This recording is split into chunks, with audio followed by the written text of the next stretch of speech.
Murakabaho nshuti bavandimwe bakunzi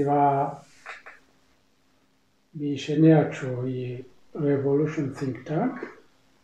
nk'uko bisanzwe mbohereje indamutso y'urukundo ivuye hano mu Bubiligi n'ubushyuhe ku babukeneye, ari abakonje ku mutima, hari n'abakonje ku mubiri. Abasuhuza rero abo mu Rwanda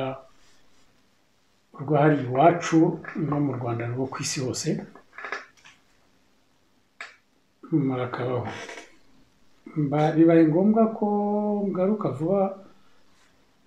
nubwo rwose ejo bundi nari nabakoreye ikindi kiganiro, ariko hari ikintu gitumye ngaruka vuba. D'abord kuri cya kiganiro nabakoreye ndagira ngo mbanze nisegure ku bo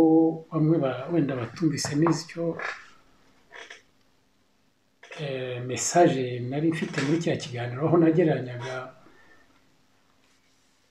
Valéry Giscard d'Estaing, uriya mu perezida w'Ubufaransa wapfuye, na Paul Kagame. Ntabwo icya mbere habaye ubwoko bubiri bw'abantu banyoreza message, kandi nkanabishima ko n'abantu bashatse kwinjira muri deba, kuko nibyo mba nshaka. Banyoheje message, ari abanshimiye ko nakoze ikiganiro cyiza, ndongera mbashimire. Hari n'abandi bambwiye bati ni byiza, ariko bati ahangaha wandakaje, undi ati ahangaha wandakaje. Hari umuntu w'umuhutu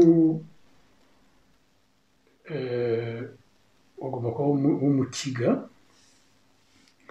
yarambwiye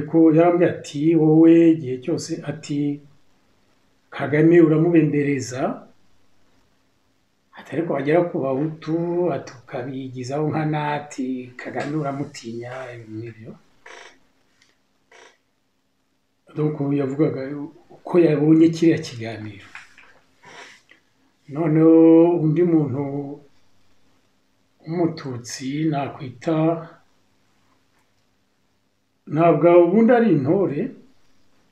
ntabwo akiriyo cyane, yigeze guhamiriza nk'intore nyinshi, ariko nyuma aza kunanirwa, kuko hari abantu bahamiriza bagira bakananirwa, ko burya ntabwo ari ibintu byoroshye. Ariko ni n'umuntu w'inshuti yanjye cyane, yararakaye nyine hagati, kubona utinyuka akavuga ngo Kagame ngo urifuza ko bamuzirika kandoyi, ngo bakamutera amabuye bakamujyana ikami bakamwica tusa.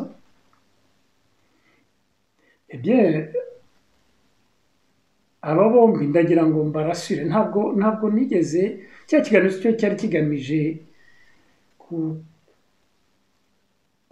kuvuga Kagame neza cyangwa kumuvuga nabi, no, cyari kigamije gusa kugereranya demokarasi y'iwacu na demokarasi yo mu bihugu byateye imbere,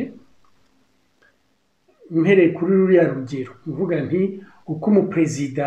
ayoboye, uko yinjiye ku butegetsi, uko ayoboye ni nako arangiza. Yari message no ku bantu barimo bakora politike, n'abantu bavuga ko ejo bazasimbura Kagame etc. Kandi hariya navuze ibyo kuzirika, ntabwo navuze ko ari byo nifuza, navuze gusa ko ari byo mvisualiza ko bizagenda gutyo, ko hari chance nyinshi cyane ko bizarangira gutyo. Ndetse njyewe navuze ko bimba, ntabwo wenda narivuze bihagije, niyo mpamvu abantu batabyumvishe neza. Ntabwo nakwishima mbonye Kagame bamuziritse, ari umusaza yambaye bamutrena nk'uko we yabikoze abandi. Ntabwo ari byo mwifuriza, kuko burya na Kagame ubwe nkeka yuko aho hari yicuza yuko yakoreye biriya bintu cyane cyane hirya by'uko yapunguzaga abahutu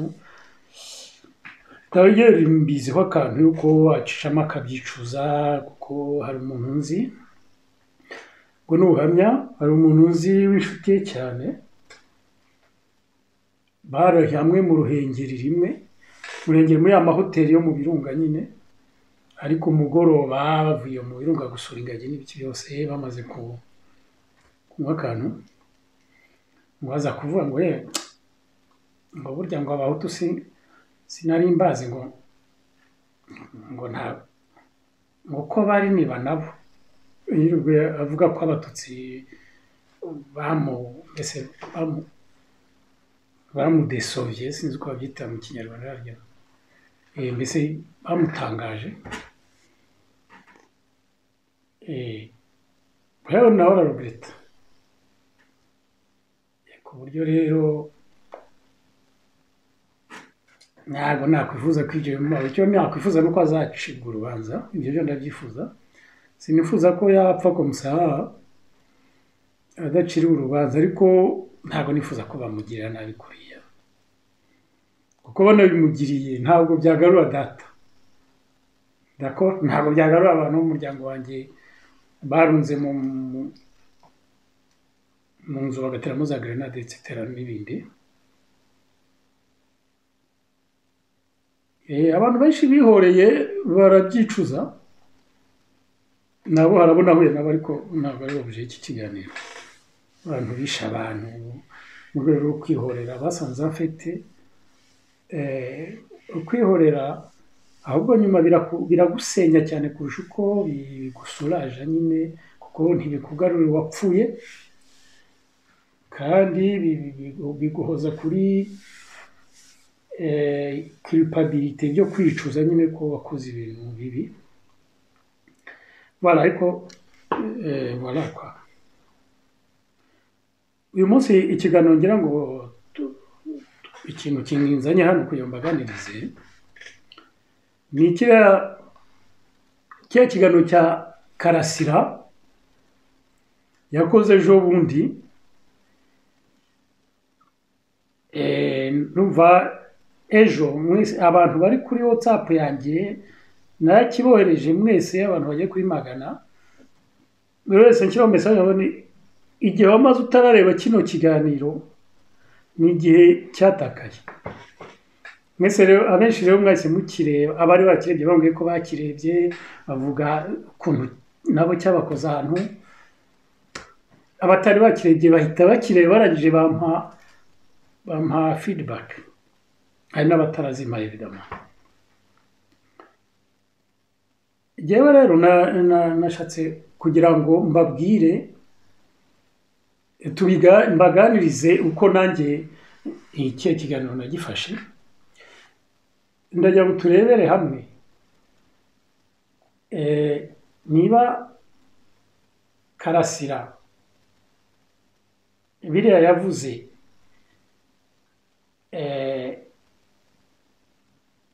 ari grave cyane none tubanze turebere hamwe kuki Karasira yageze aho avuga biriya d'accord none turebere hamwe ese koko hari chance nyinshi cyane ko bimukoraho ibyo bintu ko ari byo twibazaho comme ça très rapidement d'abord ni Karasira nyine aimable quoi kuko hari muri iyi minsi muri actualité hari ba Karasira babiri ntabwo mvuga wa mwana w'umukobwa witwa Karasira Clarisse urabyumva donc uriya nita nsigaye mwita Diama yabaye ikinonko arabyumva mikora agaparanteze mbere yo gukomeza uriya mukobwa yaramukundaga cyane nyimubona nyine aririmba indirimbo yitwa gira neza aririmba n'iyindi yitwa ntuzamushuke ntibazagushuke ibintu nk'ibyo nabonye ari umuntu w'umukobwa d'abord mwiza cyane ukiri muto ufite itoto umukobwa ufite ijwi ry'akataraboneka umukobwa ufite inganzo ya kinyarwanda iteye ubwoba mbese une diva quoi wowe uti la nouvelle diva rwandaise yavutse nabyumva noneho ngiye kubona byatangiye mbere burya bijya gushya birashyuha njya kubona mbona yambaye iniforume y'ingabo ziriya z'inkotanyi zizwiho mu Rwanda no mu karere hose kuba ingabo z'abicanyi gusa atari ingabo zirwana une armée de massacre une armée de génocide mbona yambaye ibintu byazo donc uniforme yabo harimo abasingiza ari ibindi bwo kubasingiza bakora bitangaza ngo ni umutamenwa abyumva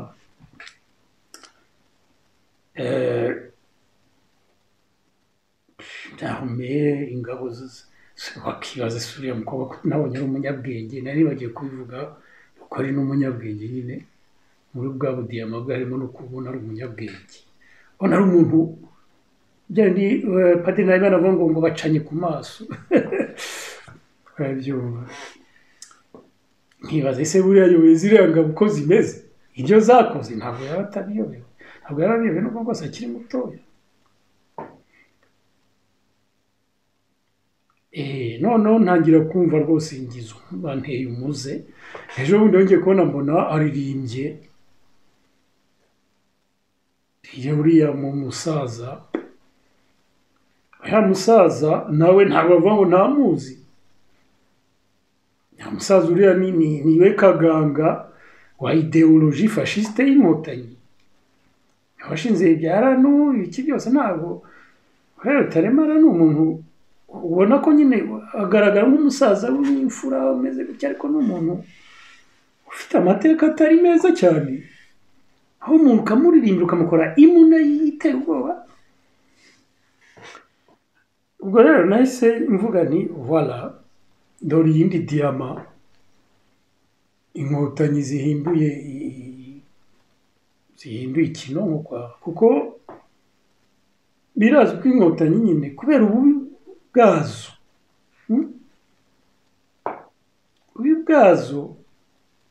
ndashaka kuvuga fondamentalement ntuza regime y'inkotanyi uburyo ari fasciste ikintu cyose bakozeho donc iyo bakoze kuri diyama itihinduka ikinomo bakayihindura ikintu yakwanga kuba ikinomo kuko ari za diyama ziresista na buriya bya Kizito bakayijanjagura yabyumva sisitemu ni idebe cyane ku buryo ntinyeganyega kwa ni idebe ryuzuye voilà ryuzuye ntabwo mvuga ibyo ryuzuye ariko riraremeto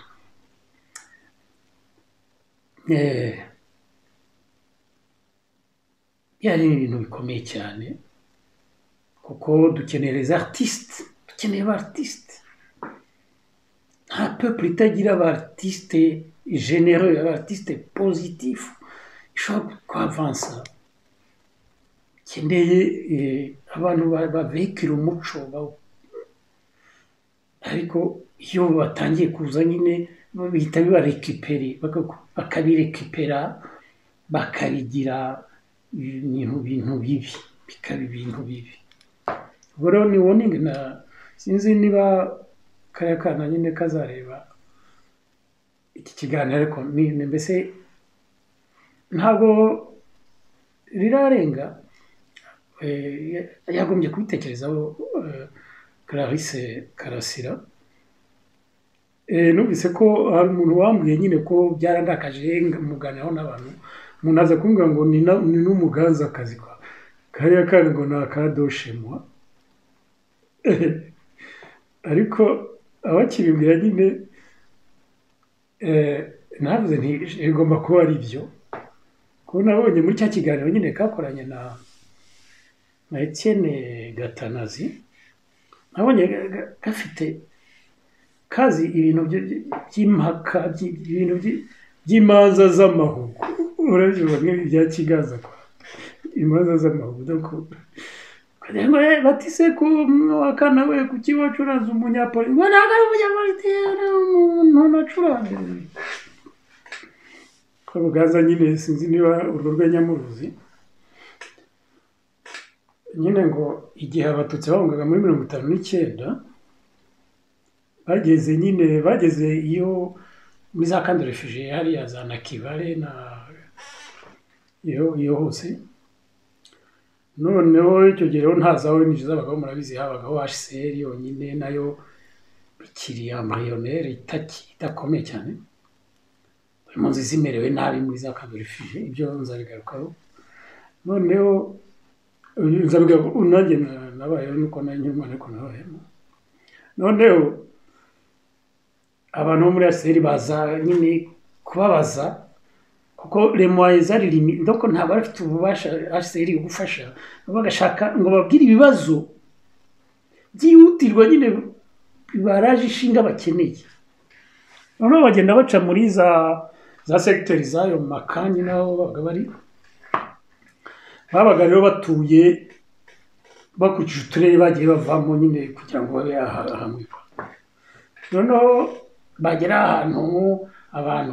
bavuye ahandi bakabati dukeneye ibiryo abandi bati dukeneye imiti yo kuvura abana abandi bati noneho bageze ahari abaganza abantu baturutse Buganza Tarimana nawe yarimo ko nawe n'umuganza bahita bavuga kuri liste icya mbere bashyize bavuze ngo tushaka inkiko bavuze ngo dushaka inkiko ngo hano ngo zijya zikemura ibibazo muri za kanyine ngo tujye tuburanira mu tuza abagaza ariko bavuze abagaza niho byaguye ko ngo bakunda ibintu by'imanza z'amahugu ariko ubwo je précise ko byari urwenya kwa alors ikiganiro reka rero tugitangire d'accord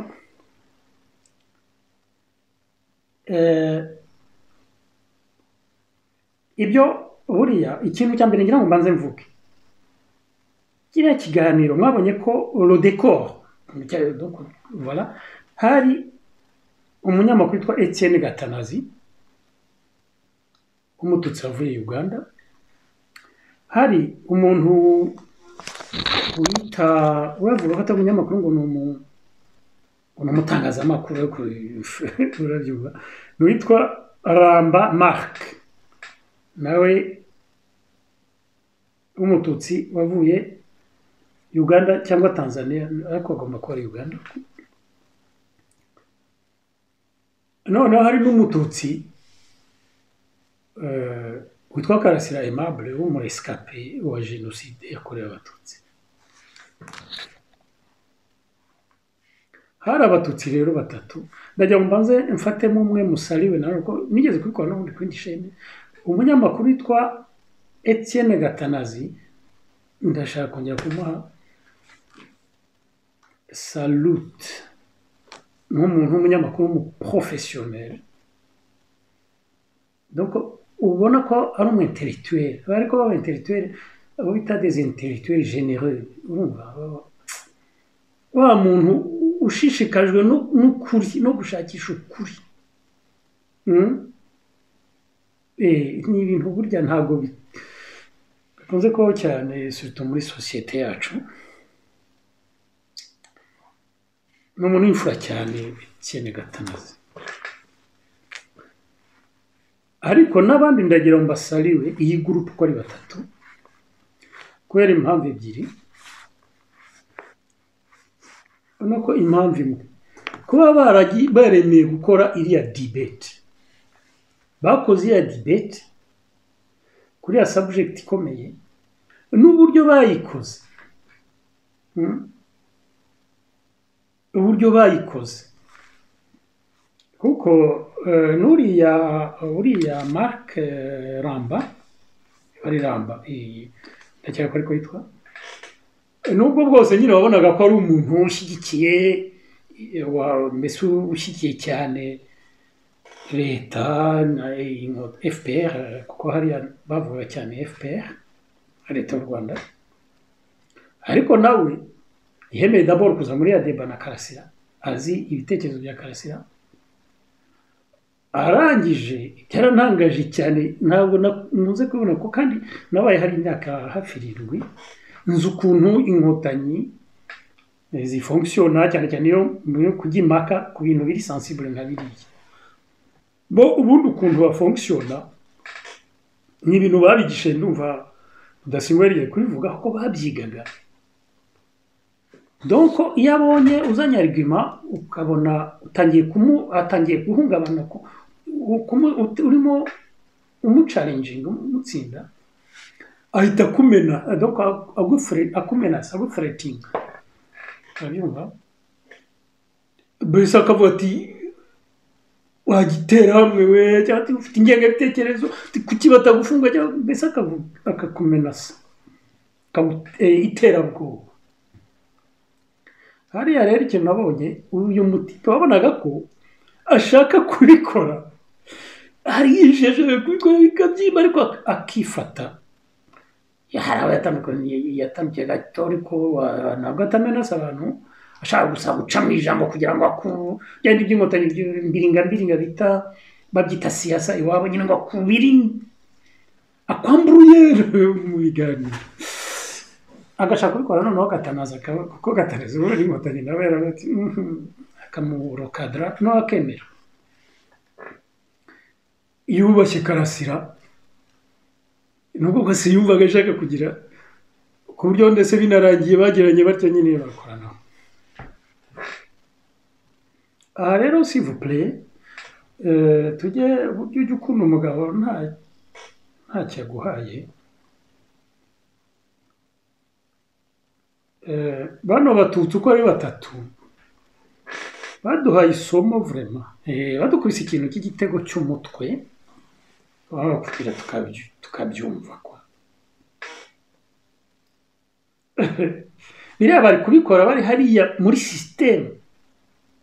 ariko twe turi hanze ni kangahe se tubona deba nk'iriya, kandi twebwe turi en sécurité. Iyo mu bitekerezo ariko nawe ushaka kubitindaho, ariko byari ngombwa kubivuga. Murabona mfite impapuro kuko ni sije nyine delicate, nawe ushaka kudekona cyane, nariteguye ko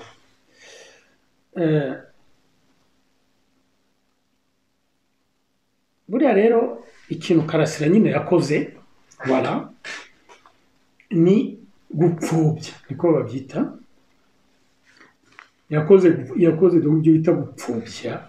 jenoside yakorewe abatutsi. Urabyumva?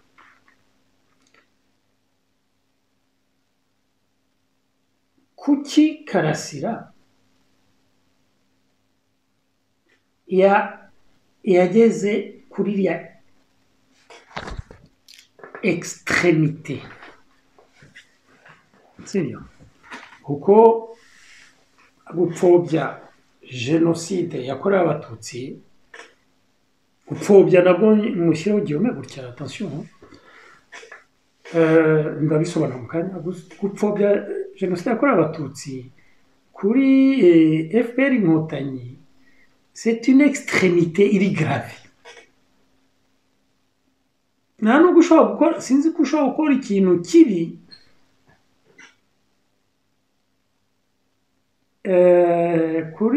kuri FPR inkotanyi kirenze gupfobya jenoside yakorewe abatutsi. Kuko jenoside yakorewe abatutsi ni ya nkingi mwegamo muzi icyo ari cyo abajene inkingi mwegamo byabaga muri ya mazu ya kera ya kinyarwanda gutya habaga inkingi habagamo inkingi nyinshi ariko cya gikingi cyo hagati gituma inzu ikomeye inkingi mwegamo nizere ko byise gutyo niba ariko byitwaga none ni ukunyeganyeza inkingi mwegamo ingoma FPR ishingiyeho abyumva iyo bikoze uri umuhutu cyangwa uri umunyamahanga nabwo kuko bo barasa ku kinyeganyeze cyose ntabwo barakurwanya bien sûr ariko ntabwo bifata ari grave cyane nk'ayo bikoze uri umututsi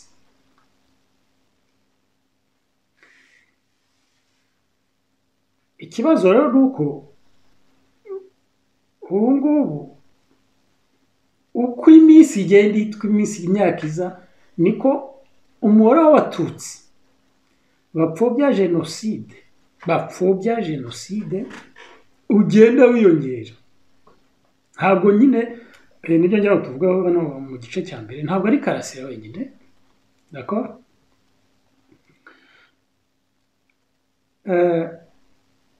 ndagira ngo mbanze nsobanure niyo mpamvu nagumye kubishyira muri giyome gupfobya jenoside icyo bivuga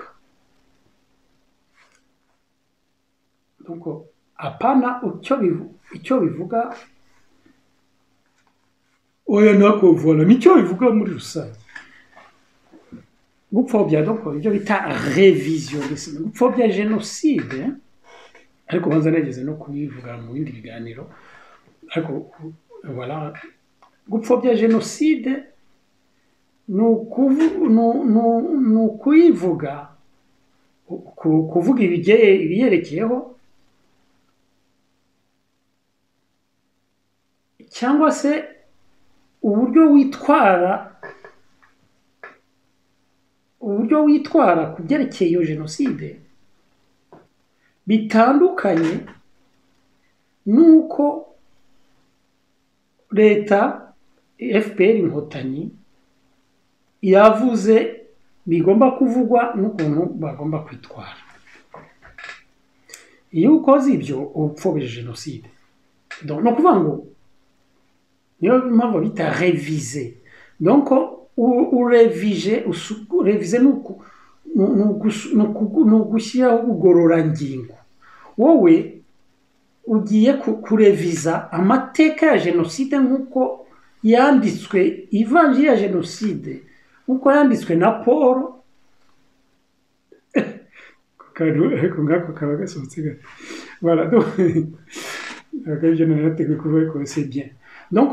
ivanjiri ya jenoside nk'uko yanditswe na Paul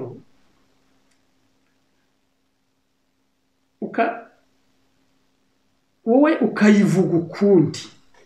icyo gihe babyita gupfobya jenoside yakorewe abatutsi iyo ugize imyitwarire itandukanye na protocole yashyizweho na Paul yashyizweho n'inkotanyi protocole y'uburyo bitwara par exemple munuza muri memoire mu kwibuka jenoside abyumva uburyo bitwara ku bantu bitwa ko bayikoze abahutu donc banditse icyo cyasha hutu ukitwara ukundi ubwo ndi kuvuga umututsi ubu hano ndi kuba abatutsi donc uri umututsi ukitwara uburyo witwara mu kwibuka jenoside uburyo witwara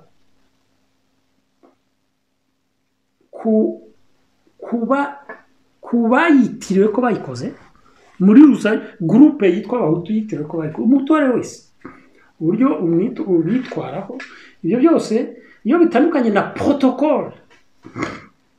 yanditswe na Paul yanditswe n'inkotanyi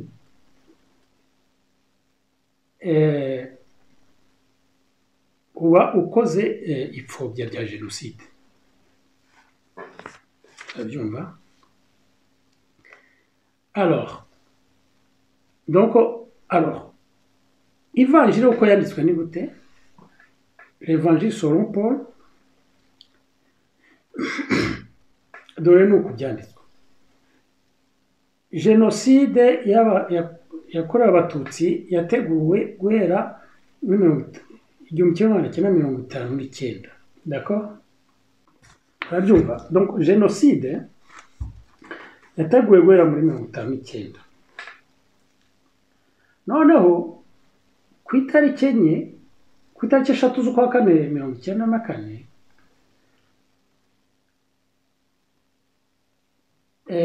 abahutu baba extremiste,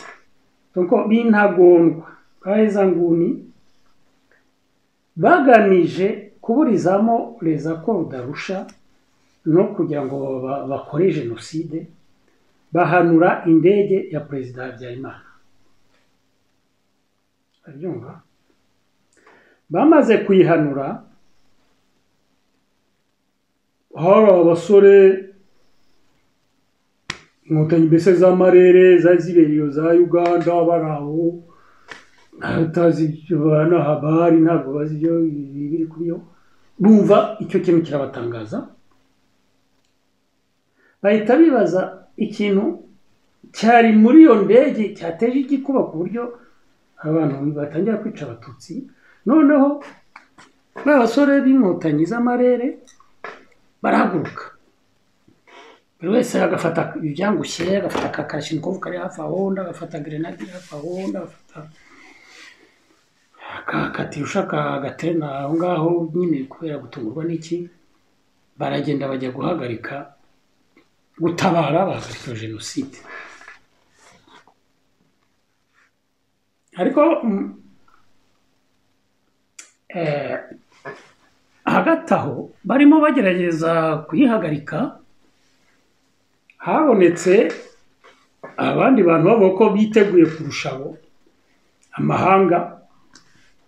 baporopoje gukora intervention kugira ngo bahagarike iyo jenoside. Noneho basore baravuga ati za nkotanyi bati no bati ya jenoside yarangiye, n'ubundi turabona yarangiye, mu byihoreye ibisigaye turabyikorera. Voilà. Hanyuma jenoside ibaye konsome, abo bayihagaritse amwatsi bemera ko batayihagaritse yose ko yakozwe, kaba ko babashe gusova twari dusigaye etc. Noneho baravuga bati ntibagira umutu n'umwe barya urwara, uretse wenda bamwe nawe ngo muri bo baba barashatse kwihorera ariko nyuma bagahanwa, nuko wihorera agahanwa. Voilà. Ngiyo ivanjiri ya jenoside. Iyo ngiyo rero iyo uvuze ibindi bintu bitandukanye n'ibi, voilà, ukoze gupfobya jenoside. Abyumva? Iyo ni narrative, donc ivanjiri. Noneho imyitwarire y'umututsi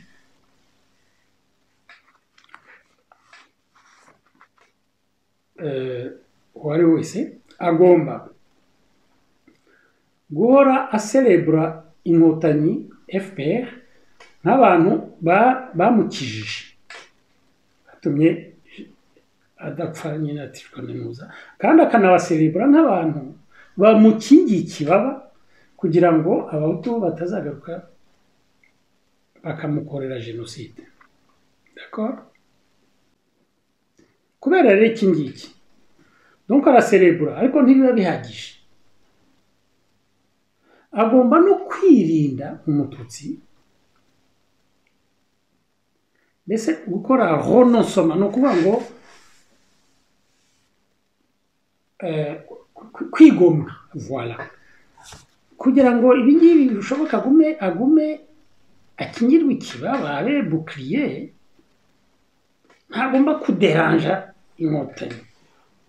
maze yazinyeganyeza, donc zizagira ibibazo. Donc agomba rero kwigomwa ibintu bimwe na bimwe muri urwo rwego. agomba nko kwigomwa uburenganzira bwe bwo kugira bwo kuba yagira icyo avuga, agomba kwigomwa kuba yagira icyo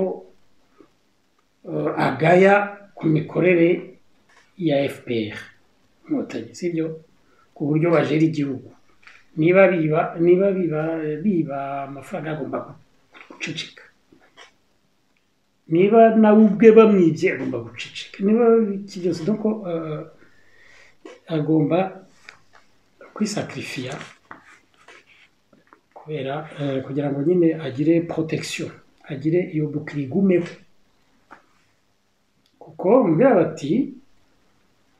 mwabonye nk'uriya Ramba nyine yarabivuze muri cya kiganiro, aho yavuze ati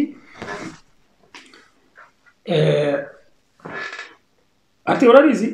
ati FDLR ubugeze hano i Kigali mudacumura, ati mudacumura wundi bishe nyine, ati burya ati imagine ageze nka Kigali, ati jenoside yahita yongera ikaba. Abyumva nubwo abwira Karasira kwa iki ni ikintu gikomeye cyane, ndaho imyitwarire y'umututsi nyuma ya jenoside. Umututsi agomba gusura inzibutso,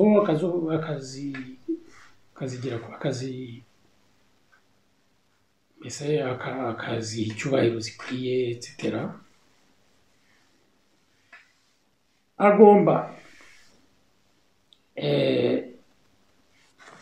Umututsi agomba kwanga abahutu kubera ko bakoze jenoside igihe cyose, agahora abyibuka ko abahutu bakoze jenoside kandi ko hari menasa ko bakongera bakikora. Donc agomba kubanga, agafasha système kubakora ostracisme, ni ukuvuga ko kubashyira mu kato, kubapyinagaza, kubakorera exclusion, donc agafasha système kubabuza amahwemo et ostracisme, donc kubafunga, kubagira gute byose, mbese ntiyerekane ko yabagirira nk'impuhwe, ibintu nk'ibyo. Niyo yaba azi ko runaka ngo barimo bikora atari mu jenoside cyangwa iki, umututsi agomba gufunga amaso, voilà, abyumva. Hanyuma agafunga amaso niyo yaba abona ko ari akarengane kuba abahutu batabona amashuri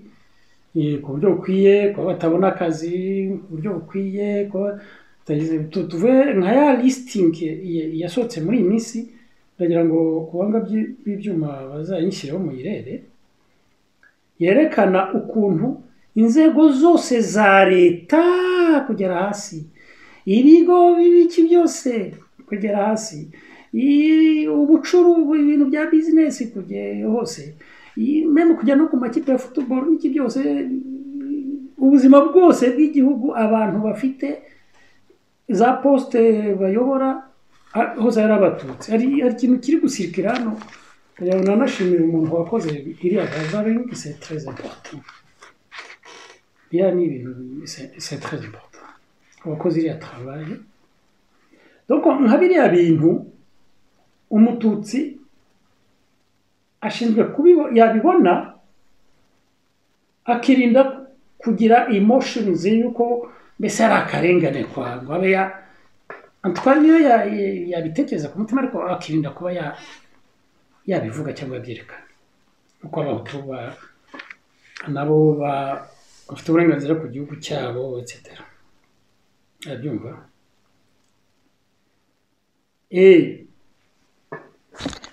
Ibiro nibyo bisabwa nyine. Iyo rero udakoze ibi, donc narrative twayibonye, ariko iyo utitwaye nk'uko navuze, uba upfobeje jenoside yakorewe abatutsi. Nk'uko mwabibonye bari abambari nyine b'ibyo bintu witwa ba Tom Ndahiro batangiye kubyandika we n'abandi bantu ariko Tom Ndahiro niwe mbese tuvuze kuko niwe lo leader w'ibyo bintu muri iki gihe n'abandi barya ba Damascene Bizimana n'abandi bose ko mwabonye bavuga bati Karasira agomba kubambwa nkuko bavuze ko Kizito yagombye kubambwa bajya mitari tusa mwabonye nyine ko bavuga bati ntabwo twumva impamvu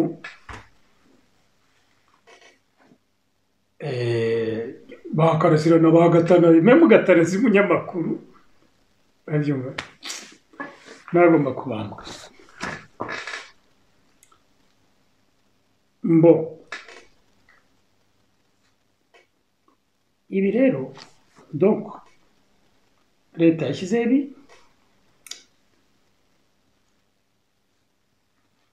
kugeza afite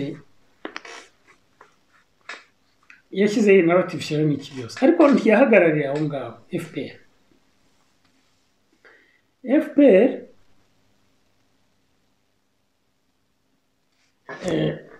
kuva nayo ubwayo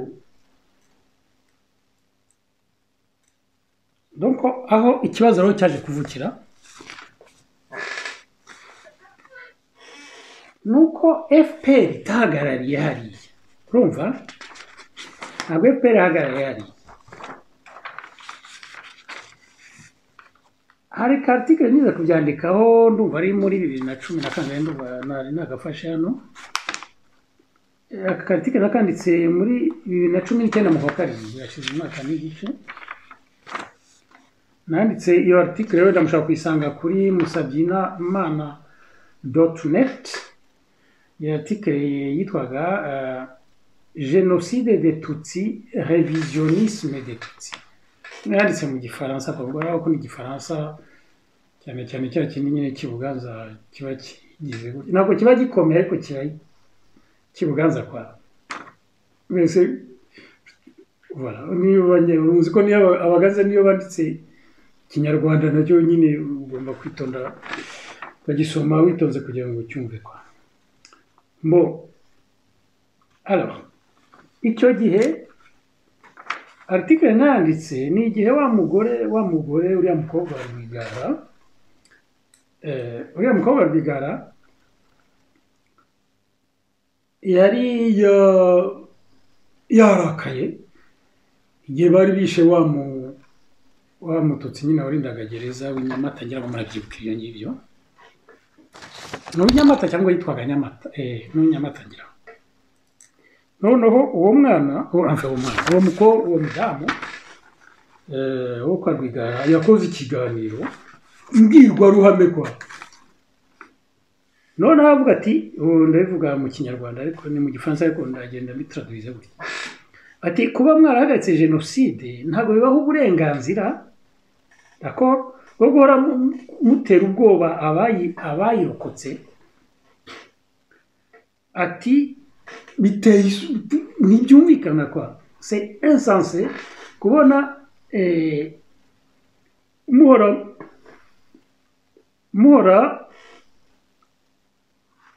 muserebura abapfuye mwibuka abapfuye ariko hagati aho munica abakiriho abatutsi kwa abishwe kandi mugakomeza mukica abari basigaye kuri icyo gihe yavuga ko yerekanye lisite ko inkotanyi zari zica abantu muri icyo gihe barenze 40 babarisika noneho ubwo rero byakurikiraga witwaga Calixte Nsabimana nyine Sankara icyo gihe nawe wajyawe bari wavuze ati mwami ndabona hano yavuze ati mwami indege ya perezida mubishaka umuperezida wabo w'umuhutu ati murangije atabahutu baratumara batwirwamo baratumara ati murangije mwebwe mu intambwe donc zirigendera mwaje muza abahutu baduhishe abari bo mwiraramo muramara nyireba inzira karengane etc ati none mutugezeho natwe mutwica donc uwo ngo ni Calixte Sankara icyo gihe nanditse article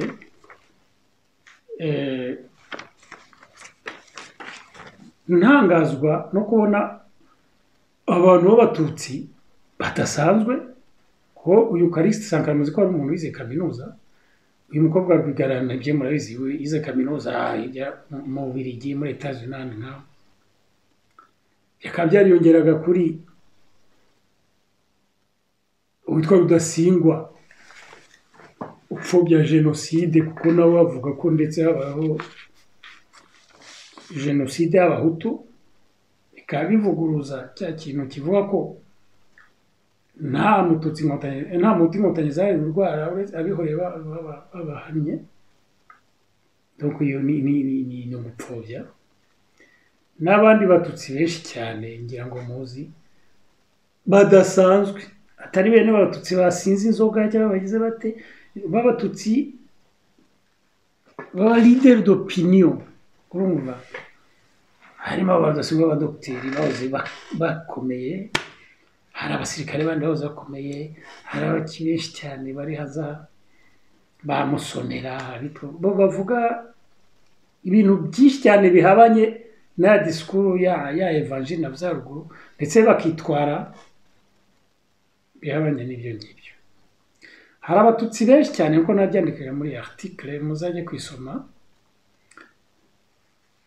cyane cyane abari hanze nyine kubera ko batarobije ko batari mu Rwanda batakitabira na birya bya yo kwibuka ibyo twabihagazeho nyine tujya tubihagaraho buri mwaka tubona ukuntu bagenda bagabanuka iyo ugiye ukareba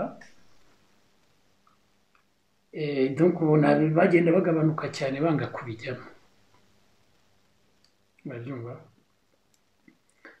urabona iyo article mpamvu nayo nayanditse nabonaga ari ibintu biri phenomenal bidasanzwe kuko n'ubwa mbere mu mateka abantu bakoreye jenoside aribo bacalanginga n'abandi nyine abahutu n'abakibareba donc bacalanginga ku bwinshi kandi b'abanyabwenge doko b'abatutsi bakomeye akaba bacalenjinga la mémoire non lo narrative yayo ivanjiri yabyo uko yavuzwe n'uko yanditswe kuko nk'abayahudi ntabwo byabayeho muri article muzayisomera nibazaga nk'abandi se byari kugenda bite ariko ibyo ndabigarukaho eka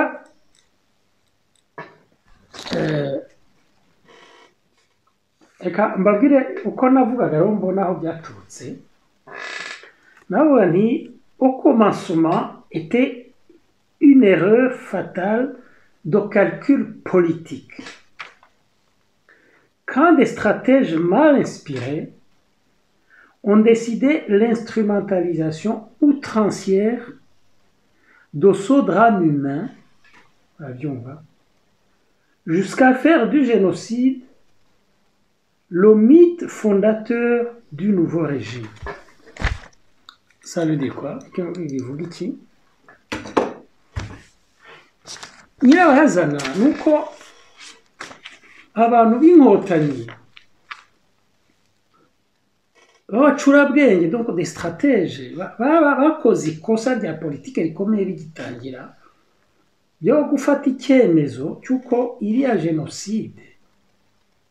ubundi à la base jenoside ni drame c'est un drame humain donc ni ibintu donc ni ugupfa kw'abantu benshi cyane n'ibindi biteye ubwoba ariko bo bafata icyemezo bati bino bintu twibagirwe la dimension humaine yabyo noneho twebwe tubikoreshe muri politike tubyinstrumentalize ariko kugera ku musokoro kuko ntawavuga yuko jenoside wenda n'abayahudi batayinstrumentalije n'ubu baracyinstrumentaliza ho gakeya cyo mu rugero bya politike bisanzwe ko politique nyine tous les phénomènes humains ziba instrumentalisés muri politique ariko hano ni kugera ku muso donc ni nka kwa kundi ukanjakanje donc shikarete ariko ugashaka kuyimaramo neza yose, ibyo nita instrumentalisation outrancière.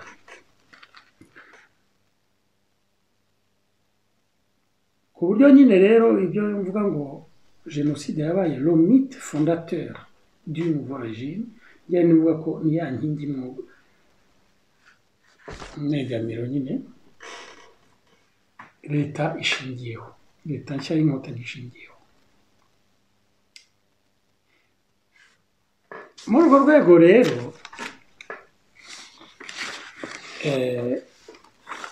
nubwo leta inkotanyi nyine zegizijaga uburyo abantu bitwara paraporo jenoside mu buryo wa respecta narrative yayo,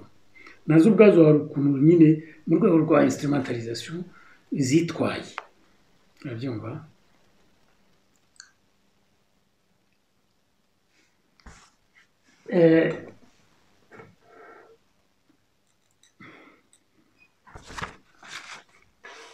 zafashe icyemezo cyo gukoresha jenoside kugira ngo baglobalize. kuglobaliza ni ukuvuga ngo nubwo bwose jenoside yakozwe n'abahutu bakeya donc interahamwe za milise wenda n'abandi batari muri milise ariko bake cyane, akaba hari n'abahutu benshi cyane bayirwanyije, ko nicyo cyatumye abatutsi mubona hariya bararokotse. birazwi ko atari inkotanyi zabakije. nubwo bose byagenze gutyo, inkotanyi zafashe icyemezo cyo kwishyira ku bahutu bose mu rwego, kuko babonaga ko icyo kintu nacyo kizacikisha abahutu ad vitam aeternam, kuzageza igihe isi izashirira ntibazongere kuba batekereza kurovandika nabo uburenganzira bwabo mu kuyobora igihugu. urumva barabikoresha baglobaliza abahutu bose, bica ababigizemo uruhare nyakuri, babashe kubona barabishe, abatarabahunze barabishe, nta n'umwe basigaye. ibyo mwumvise Karasira avuga hariya. noneho abasigaye batagize icyo bakora barabaglobaliza, barabostasiza nk'uko nahoze mbivuga kare, bafunga miliyoni 2 z'abahutu muri rusange batagize icyo bakora, bakatira ibihano biteye ubwoba, bakoresha za tije etc kugira ngo babimiriye. noneho bakurikirana bitwaje nyine icyo kintu cya jenoside abahutu cyane cyane nyine abajijutse, abagize gute, abari integre aho bari bose ku isi, barabakurikirana barabahungabanya nk'uko nyine mwumvise Jean Damascene arutegeka yibuka utaruriya Bizimana, n'undi yitwa nawe Jean Damascene, hari Jean de Dieu Nkurikiyumukiza, ibintu nk'ibyo. iyo bivuze ati tujye tubasanga aho bari tubahungabanye, barafunga tusamba ibyo muzi byose, abandi bakajya kubicira aho bari tusa. ntibahagarare aho, biko mu Bufaransa, bajya no muri Kongo nyine kuhirika ingoma ya Mobutu, ko bavuga ko y'abajenosideri, ibyo murabizi. biko mu Bufaransa ariko n'ibindi bihugu bimwe na bimwe. noneho bakora chantage, ni ukuvuga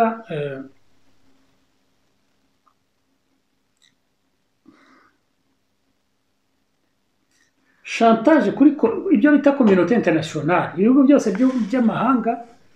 na za organisation internationale bazikora. chantage no kuba ku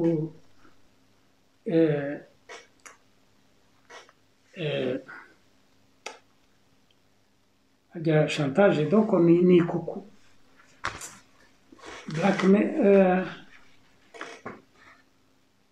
kwa kundi wowe umuntu uti wagize gutya uramenye ntabiza ntabivuga cyangwa se ntabikwibutsa tuza. chantage kuba chantage kuri communauté internationale yose yuko batatabaye abatutsi, batatabaye batumye jenoside babashyikiye leta ya kera y'abahutu, bakora chantage ku Bufaransa cyane cyane, kwitaho cyane imyaka 25. bakora chantage kuri Église catholique barayimena tout ça. Noneho bakora na chantage kugira ngo basaba amafaranga abantu ibihugu na za organisation internationale bagira ikintu cya culpabilité ipfunwe yuko nyine kungutanyiza utsati mwagize nago mwintervenye ipfunwe bazihama baharita amafaranga menshi cyane bagafunga amaso uburyo yakoresha ku buryo batigeze bakora ku zindi leta zose zifashwa barangije kubera iyo chantage inkotanyi zakoze baha inkotanyi regime y'inkotanyi impunité n'uvuga ngo ubudahangara uko ibyo bita chèque en blanc kubasinyira uko bashaka gukora icyo bashatse cyose mu gihugu ndetse no mu karere ukuvuga bashobora kuniga uburenganzira bw'ikiremwamuntu bashobora kuniga itangazamakuru bashobora kuniga espace politique bashobora gufunga buri muntu wese ushatse kwiyamamariza uperezida bashobora kugirana gutera akajagari mu karere guhangana n'ibihugu baturanye byose biremewe byose kubera chantage ya jenoside ibi byose rero ibi byose byatangiye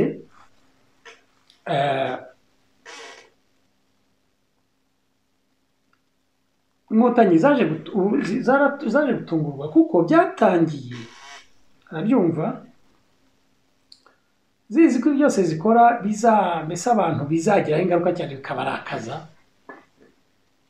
ari abahutu ariko zikaba ati abahutu onsanfu n'ubundi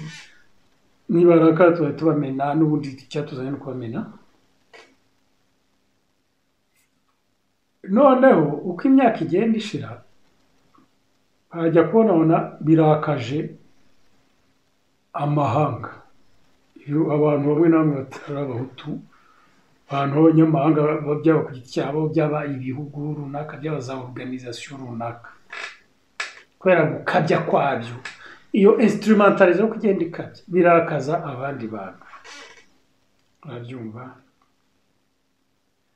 noneho bigera ubwo ku buryo butunguye inkotanyi byexaspera abatutsi birakaza abatutsi urabyumva abatutsi bageze igihe batakibasha kwihanganira gufunga amaso ku gitugu cy'inkotanyi nabo kibagirirwa kuko nyine bya nahoze mvuga basaba ngo bafunga amaso bigomwe bageze aho birabarambira bageze aho barambirwa kwihanganira abenshi atuka cyangwa se bake ariko bagenda biyongera kwihanganira akarengane gakorerwa abahutu barabyumva icya mbere nuko abatutsi n'abantu barabyumva nyuma yuko nyine bigishyushye vidama bari bagishyushye bashyuhijwe nuko inkotanyi zatsinze bavuga batabatutsi batsinze bagishyuye nyine bakagira epi banarakajwe nuko jenoside yabakorewe nyine abahutu bayikoze ariko nyuma bakagenda bashyira ubwenge ku gihe bafata aho kwiruka igihe gihita bakabona ko abahutu babakihara abahutu babakije ko abahutu bose batawe jenoside ko abahutu nabo bazi ubwenge barahari benshi cyane kimwe no mu batutsi hari abahutu bazi ubwenge bashobora kugira uruhare mu kuyobora igihugu baza kudekuvura yuko ya menace bavuga ku bahutu itanahari necessairement yuko abahutu bashobora kugira uruhare muri processus yo kubaka igihugu kandi ntibamenase necessairement abatutsi bitewe nuko ubutegetsi bwakubakwa revolution y'abanyayo baragenda babibona baravuga ibya bintu byari tekinika barakaye babona yuko amfete mu mutego aho uruzingiye ni ya jenoside noneho bafata icyemezo kigoranye cyo kuyireviza nabo murabyumva cyo kwirevisa ibi rero iyi article nyine mu isomo mu gifaransa muzayibona amapaje ane kwa nari narabyanditse ibi ngibi ibyo navuga muri article navuga ko kuba ko ari ubwa mbere biba biteye ubwoba kubera iki kuko menace donc aho bizabera dangereux nuko bimenasa la mémoire ya génocide habyumva inshingano abanyarwanda twese dufite n'isi yose ifite yo guhora bibuka génocide yakorewe abatutsi ikindi nibagiye ni nuko abatutsi bagezeho bakavumbura buhoro buhoro la réalité y'iriya génocide bakanamenya uko inkotanyi en fait zakoze génocide y'abahutu kuko zitakoze kwihorera gusa zakoze ibagiye babona information noneho narya ibi bita double génocide batangira kuba bati birashoboka babyumva ariyo niyo Karasira avuga ati ndakangurira abahutu nabo yuko niba koko barakoreye génocide bare buryo ibyo donc la justice akarengane kamwe mukagira ati kuko mbona ntabwo bivugira ko akunda abahutu ukunda abahutu nta na sense bifite ngo nkunda abahutu we naho ufite inshuti y'umuhutu ariko kuvuga ngo nkunda abahutu sinzi icyo bivuze cyane cyane ko yavuze ati njye ntabwo ndi umuhutu ati voilà ntabwo ari cyo yanabisona impamvu yavuga ati mbona igihe cyose akarengane k'abahutu katazabarokomi etc akaguma kuvuga biri a sens unique niko yavugaga sens unique ati ntabwo tuzigera twubaka umuryango nyarwanda eta nation niko yavuze ko ubwo wenda bivuze mu magambo ariko kiganiro mwarakibonye icyo nashaka kuvuga nyine nuko le devoir de mémoire donc inshingano isi yose ifite duhere ku banyarwanda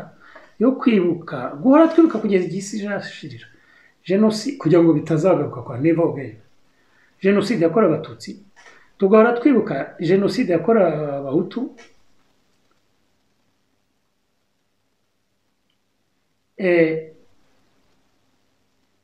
inshingano iri en danger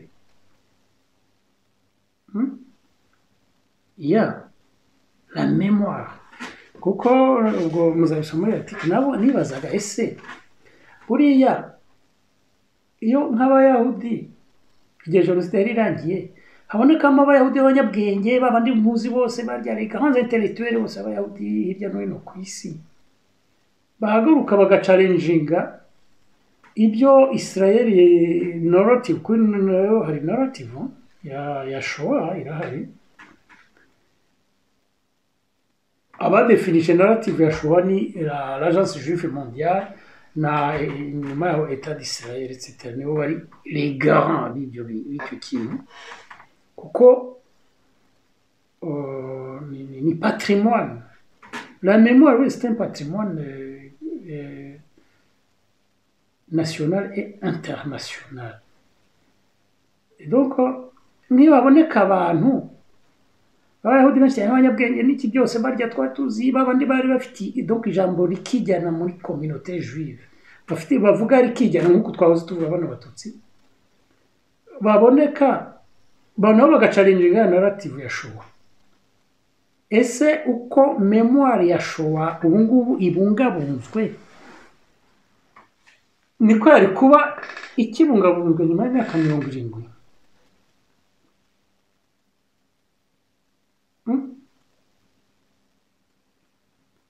niyo haboneka abantu baba les Arméniens ubwo navugaga atanze ingero nk'abarya ba Charles Navour barya ba Manoukian etc les grands bano ba Arméniens bazwi ku isi yose iyo habonekamo aba challenging iriya narrative ya jenoside armenien muzi ko imaze kwemerwa na hafi communauté internationale yose uretse abaturuke ngira ngo est-ce que iyo mémoire ukuntu yagize biba bimeze ko hari ikibazo gikomeye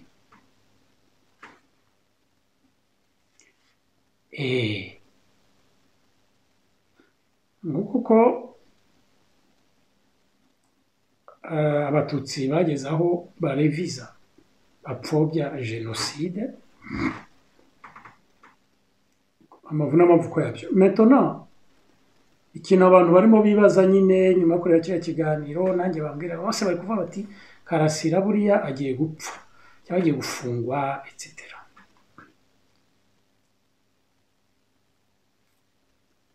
Ese buriya niko bizagenda? Turebe rero en fait bangasi ni avansa cyane ngo ntazafungwa cyangwa ntazamwica kuko abarimo za imponderable nyinshi ariko nkurikije ibyo mbona nkeka ko ashobora no kutagira icyaha. Pourquoi? Kubera ko tikiyana yo kubanza kiye kubera ko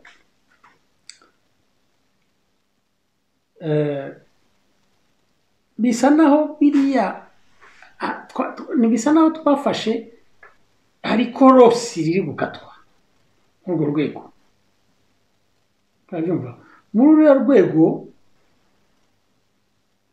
rwo kubungabunga memoire ya jenoside y'abatutsi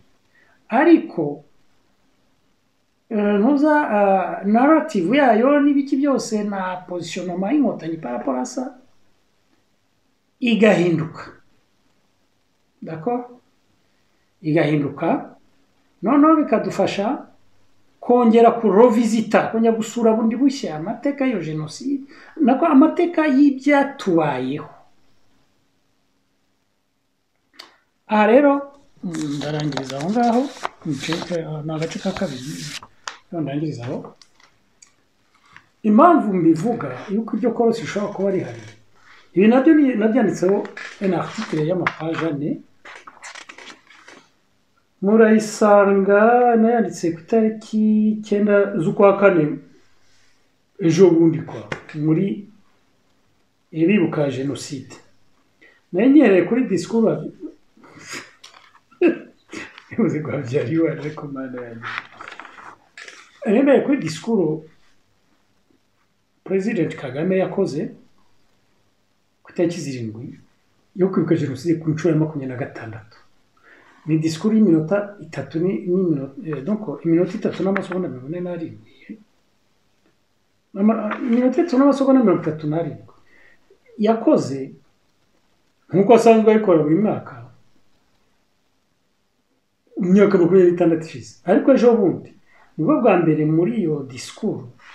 Kagame yirinze kuko ni ibintu yirinze ntabwo ari ubona ko ari ikintu cyamugwiriye mbese ari NPR yakoze yirinze kuvuga ijambo jenoside. Karo turebe ibintu yavuze.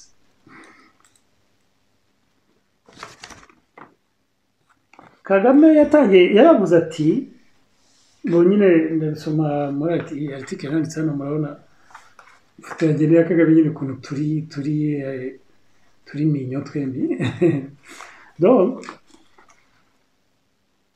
Kagame yaravuze ngo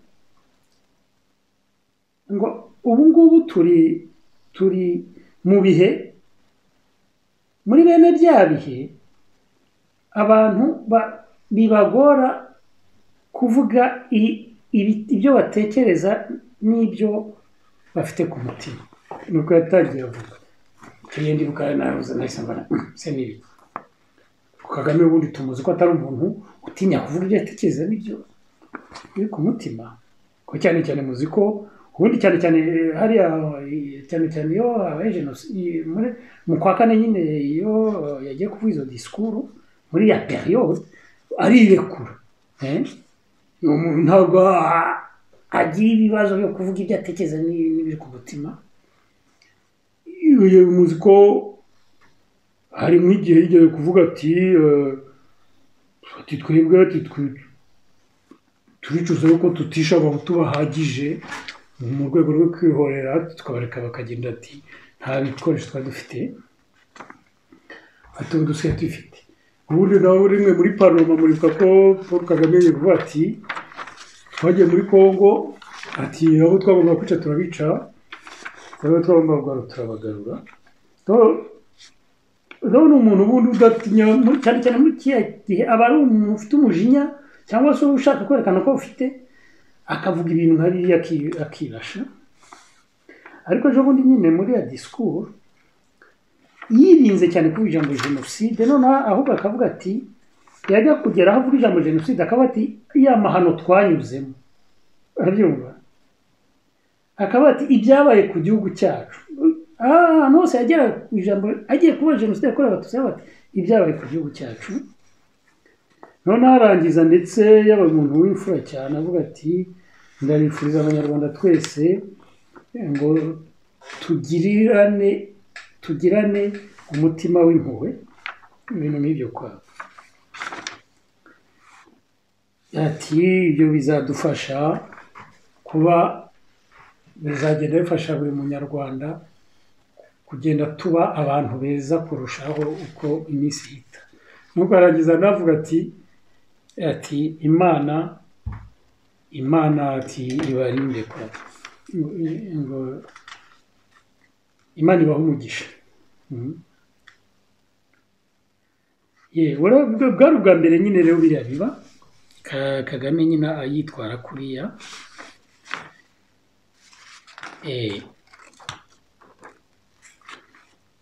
aha rero icyo gihe ndibuka donc nabyanditseho iyi article mu gifaransa iyi ngiyi yo muzayisanga kuri Echo d'Afrique ariko ndumva narikozeho n'akaganiro gatoya kihuta yo kwibaza kuki yagize iriya nyine guhindura ikote nyine virage à 180 degrés ku kintu nka kiriya gikomeye cyane fondamentale donc inkingi imwegama kwa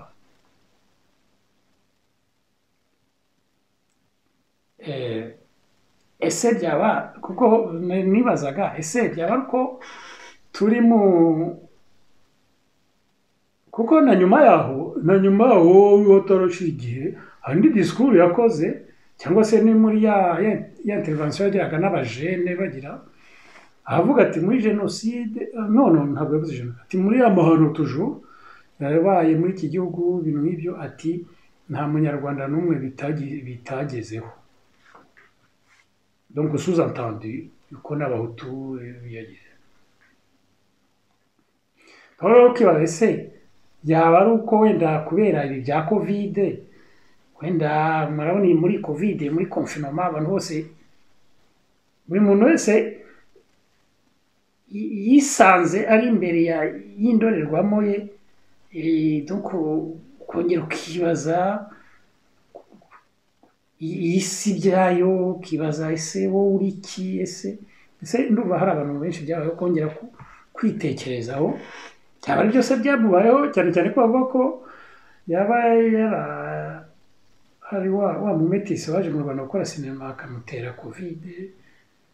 none akayikira akagira ariko bikaba byaramuhaye gutekereza sur le sens de la vie ariko ibyo nabyo birashoboka attention ariko icyo natekereje cyane gishoboka nkeka ko ari cyo nuko bariya donc biriya bihugu na za ziriya lobby bamushyigikiye bamaze kubona kubera presiyo y'akarere cyane cyane ya Congo y'abariya le peuple congolais bamukwegeye ibiki byose ukuntu basakuza mapingi report babigarura iki mu karere abantu batagiye kugira noneho abanyamerika bakaba n'abandi bamushyikiye baba bamubwira bati turifuza yuko wategura imitwe y'abanyarwanda cyane cyane abatutsi kugira ngo bazemere ko hazaba requalification y'ibyabaye hariya kuko ubu nyine Nations Unies yabyise jenoside yakorewe abatutsi point barre ariko ibyabaye byamaze guhera tariki ya mbere kwa 1990 kugeza nko muri 2000 imyaka 10 yose bibera mu Rwanda bibera muri Kongo no mu Burundi tusa babona yuko nta bitazakunda yuko biguma gutyo bitabaye requalifié ngo byitwe uko bigomba kwitwa byitwe uko byagenze haboneke inyito iranda neza uko byagenze vrai narrative aho nkeka ko ariko bimeze akaba ari byo Kagame yangajemo nuko ari ibintu byabaye icyo gihe yakoraga iyo discours kuri uwo munsi Secrétaire Général wa Nations Unies Guterres yakoze discours kagufi cyane avuga kuri jenoside y'u Rwanda nyine nawe yavuze ko haba jenoside Rwanda ntabwo yavuze jenoside Tutsi ntabwo nibuka neza ko yavuze jenoside y'abanyarwanda ibintu nk'ibyo noneho bukeye bwaho itariki ya 8 cyangwa uwo munsi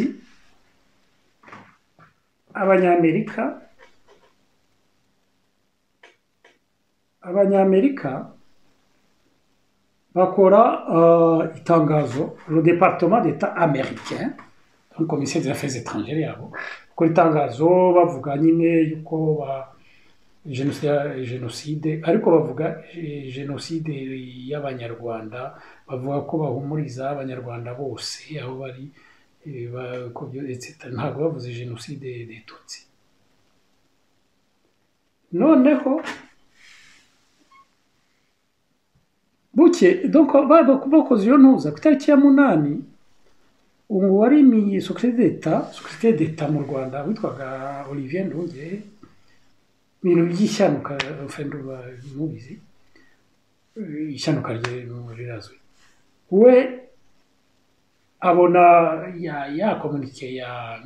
département d'état américain ahita akora tweet arayitwita arangije arayicalenginga hasi yandikaho ngo ngiye mwavuze ngo mugomba kuvuga ko habaho jenoside perpetré yakorewe abatutsi nk'uko byemejwe abibutsa itegeko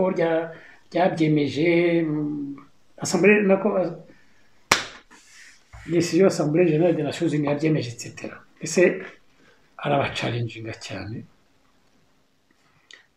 akibikora buracya mu gitondo Kagame aramwirukana anavuga icyo amwirukaniye avuga ko amwirukaniye yuko ashyanuka akavuga ibitekerezo bye bwite abyitirira guverinoma y'u Rwanda habyumva icyo gihe abantu baraspekeye nyine kubera wenda abantu badakurikira cyangwa biba bigishyushye bavuga ngo yirukanwe ngo kubera ko yavuze bya bindi by'abanyapolitike b'abahutu ngo bitakizirindwi yakuna ntabwo ari icyo ngicyo kuko biryo Nduhungirehe yasanzwe bivuga buri mwaka urumva kandi ntabwo bari bamwirukanye kiriya nicyo yazize kuko yakoze biriya noneho ambassadeur des États-Unis ya Kigali ya telefone biruta ayiplenya au nom du gouvernement américain donc baramufrapa quoi bikwereka ko ibyo binari seriye iryo korosi navuze riri serious buriya rero ubwo ndo muri article ndumva nabivugaga ikirisika rero kuba simvuze ngo ndi kwanaliza kwa gishobora kuzaba nuko bavuvuzela kuko Kagame ntakunze guteguza iyo ahindura ni umwami kwa ntabwo ateguza ngo babwire ngo rero ngo abakoresha inama babwire ati ubu ngubu murabona amahanga aransaba guhindura narrative n'ikirekada wafata icyemezo rero abatari informe wenda abibwira n'umugore n'abandi mbese abibwira wenda biro simbizi none abandi bavuze rero ntababwira bakoma bakasama cyaba rero ari muri urwo rwego nk'uriya witwa Ramba cyasama nyine defanda ibintu bitakiri d'actualité Tom Ndahiro bakasama Babizimana bakasama ariko Kagame yararangije deja gukata umuvuno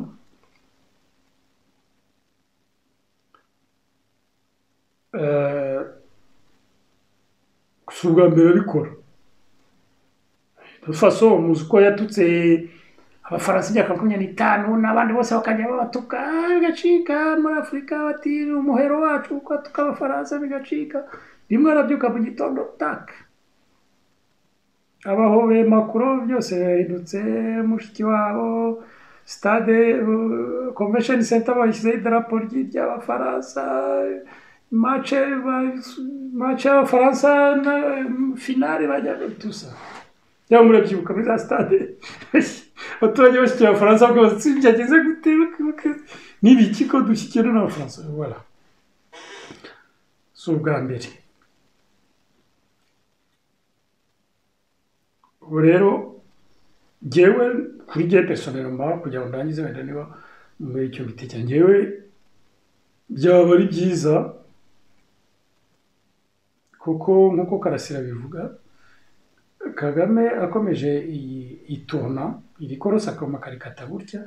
byaba ari ubuhanga d'abord kuri we noneho icyakukiraho cyangwa uko nk'abo bazungu nyine nge niko nkeka munsi y'ameza bamubwiye bati nuko ati korosi nyuma tugahindura narrative jenoside yakorewe abahutu ikemerwa cyangwa se bakitwa crime contre l'humanité ariko bikemerwa noneho ati nk'uko ni Lambert byagenze tuzagusaba gusacrifiya abantu bamwe bawe babandi bavugwa muri za kandi byaba Burugeri na cyangwa namujije wo muri Espagne abavugwa benshi muri bo kwa cyangwa nk'abake muri bo 10 nabangaye 23 dufaso n'ubundi abo bose Kagame yaraje kwakira ku gatebe n'abasaza bariyo Kagame muziko ingabo yazisubiyemo n'abajene n'iki no muri leta byose donc abo bari abasaza bose aramutse abohereje muri tribunal iriya mukwejya saba bakabajija bikasakuza bikavugwa yuko aribo ba responsable n'ikintu n'ibyo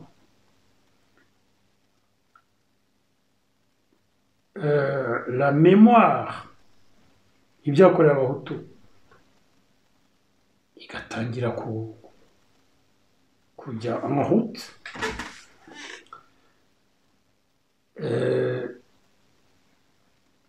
kandi jenoside yakorewe abatutsi nayo ubwo ndakeka ko iryo zina Kagame ritazavaho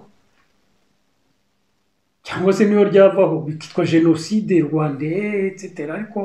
abantu bose b'abahutu b'abatutsi muza akarengane kabo kakabarukone mémoire la mémoire y'amahano twakoreranye kwa mfite nuko nguko ibyo twakoreranye bikitwa gutyo bikabera mémoire yabyo ikaba abanyarwanda bose bakayiserebra n'isi yose ikayiserebra ndumva byaba ari intambwe ikomeye itujyana kuri kubaka nyine umuryango nyarwanda bikaza evidemment ntibigende byonyine hakaza na biriya byo muri 73 bikinjiramo ibyo muri 59 byabare batutsi batwikiwe ibyo muri 73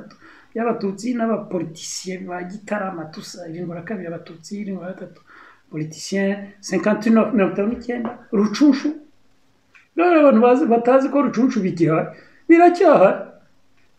inzigo irahari doko byose noneho akaba ikintu cya memoire murabyumva ubwo rero igihe tukibitegereje inshallah tukitegereje ko bizevolura gutyo inshallah mwifurije umugoroba mwiza mbararikira ibiganiro bizakurikiraho murakabaho